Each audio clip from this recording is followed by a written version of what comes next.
मेरा नाम अख्तर है।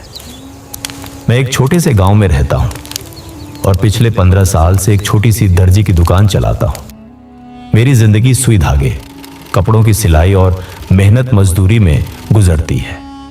मैं एक गरीब इंसान हूं। मेरे 2 छोटे बच्चे हैं और मेरी अम्मी जो बुढ़ापे की वजह से बीमार है और बिस्तर से उठ नहीं पाती। मेरी बीवी रुखसाना दिन रात घर संभालती है, बच्चों का ख्याल रखती है और अम्मी की तीमारदारी करती है। मगर मेरी कमाई इतनी कम थी कि घर का गुजारा करना मुश्किल था। दिन भर सिलाई मशीन चलाने के बावजूद अम्मी की दवाइयाँ, बच्चों की स्कूल फीस और राशन का इंतजाम नहीं हो पाता था। एक दिन मैंने ठान लिया कि अब मैं रात को भी काम करूंगा। शहर के पास एक बाजार है जहां रात में लोग देर तक खरीदारी करते हैं। वहां कपड़े सिलने के छोटे मोटे काम मिल सकते थे। मैंने अपने दोस्त सलीम से बात की। उसने मुझे डराते हुए कहा, अख्तर, रात को शहर जाने वाली सड़क खतरनाक है। वो रास्ता एक पुराने कब्रिस्तान से होकर गुजरता है। लोग कहते हैं कि वहां रात में अजीब चीजें होती हैं। मैंने उसकी बात सुनी और धीरे से कहा, मुझे इल्म है सलीम, मगर रात को बाजार में लोग ज्यादा पैसे देते हैं। शायद मैं कुछ ज्यादा कमा सकूं।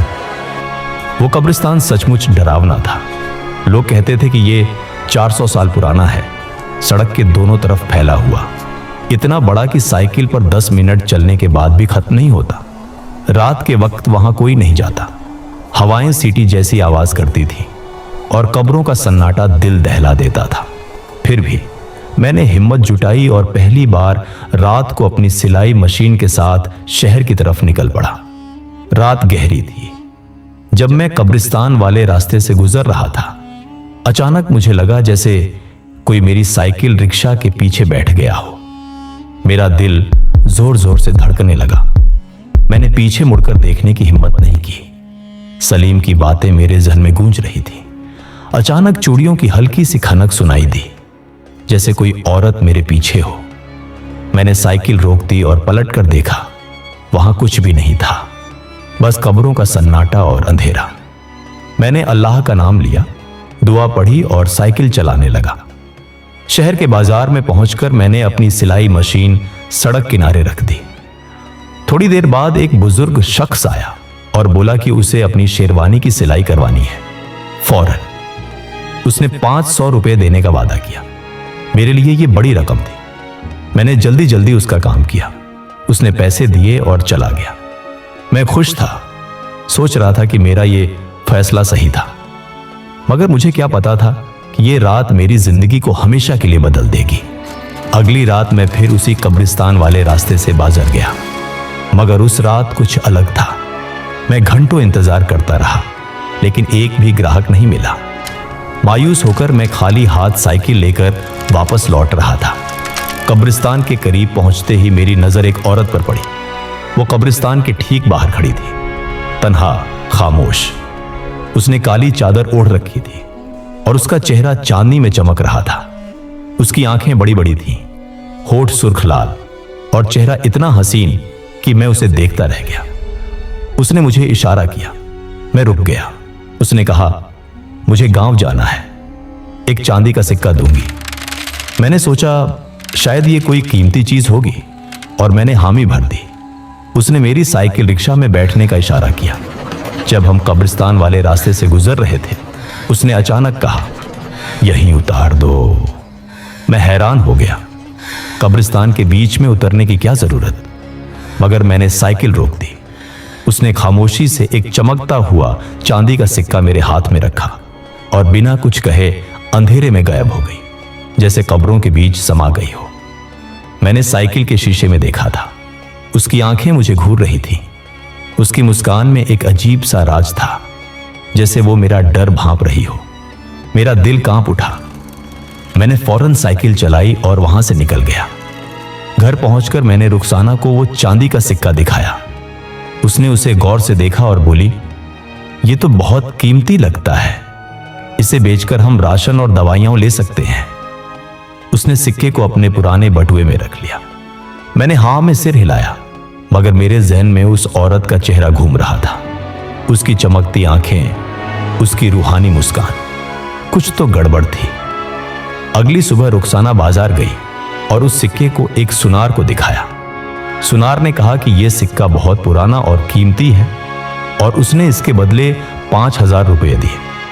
रुखसाना ने राशन, दवाइयां और बच्चों के लिए कुछ कपड़े खरीदे, मगर दोपहर में उसका फोन आया। उसकी आवाज में घबराहट थी। अख्तर, जल्दी घर आओ, कुछ अजीब सी बात है। मैं घर पहुंचा तो उसने बताया, मैंने वो सिक्का बेच दिया, मगर बटुए में फिर से वही चांदी का सिक्का पड़ा है। मैंने बटुआ खोला, सचमुच वही चमकता सिक्का था। मैंने उसे निकाला, फिर देखा एक और सिक्का। हम बार बार बटुआ खोलते और हर बार वही चांदी का सिक्का निकलता। यह किसी जादू की तरह था। रुखसाना की आंखें खुशी से चमक उठी। वो औरत, वो कोई इंसान नहीं थी, शायद कोई रूह थी। मैं सन्न रह गया। अगर वो रूह थी तो उसने मुझे नुकसान क्यों नहीं पहुंचाया, बल्कि हमारी मदद क्यों की? रुखसाना ने कहा, यह अल्लाह की मेहरबानी है, अब हमें पैसे की कमी नहीं होगी। मगर मेरे दिल में डर समा गया था। उस औरत की आंखें, उसकी मुस्कान, यह सब कुछ आम नहीं था। अगली रात डर और उत्सुकता के मिश्रण के साथ मैं फिर उसी कब्रिस्तान वाले रास्ते पर गया।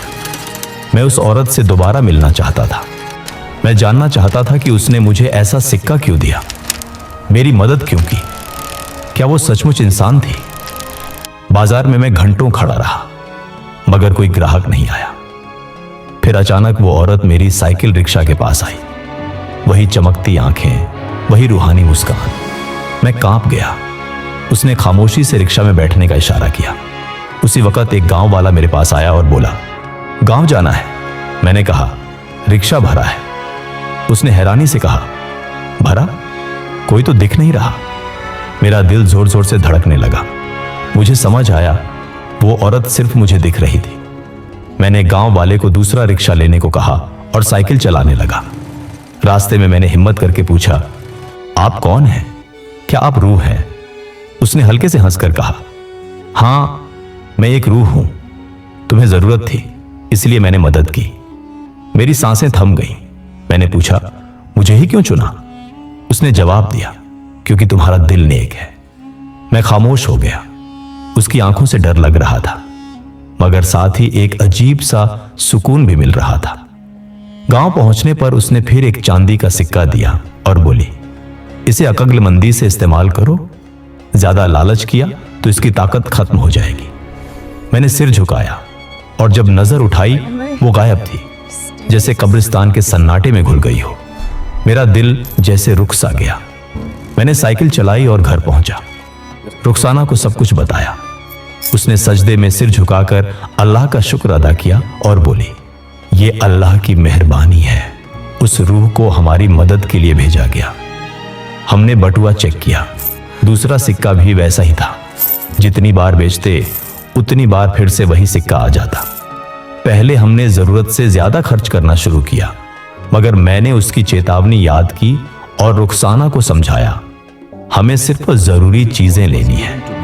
हमने बच्चों की स्कूल फीस भरी, अम्मी की दवाइयां ली, घर की मरम्मत करवाई। मैंने अपने एक करीब रिश्तेदार को नई सिलाई मशीन खरीद कर दी। हमारी जिंदगी में सुकून आ गया। बच्चे स्कूल जाते, अच्छे कपड़े पहनते और अम्मी की सेहत बेहतर होने लगी। हमने इस राज को किसी से नहीं बताया। डर था कि लोग हमें दीवाना कहेंगे या सिक्का छीनने की कोशिश करेंगे। हर रात हम अल्लाह का शुक्र अदा करते, मगर मेरे दिल में एक डर बना रहा, क्या यह ताकत हमेशा रहेगी? मैंने उस कब्रिस्तान वाले रास्ते पर फिर कभी कदम नहीं रखा। उस औरत की आंखें, उसकी मुस्कान, उसकी खामोशी, सब आज भी मेरे सामने है, जैसे कोई ख्वाब जो हकीकत था। उसने मेरी तकदीर बदल दी, मगर मैं जानता हूं कि ये एक आजमाइश भी हो सकती है। हमने सादगी अपनाई और वो बरकत बनी रही। अगर आपको ये कहानी पसंद आई हो तो वीडियो को लाइक और चैनल को सब्सक्राइब करना न भूलें। मैं मिलता हूं आपसे अगली कहानी में।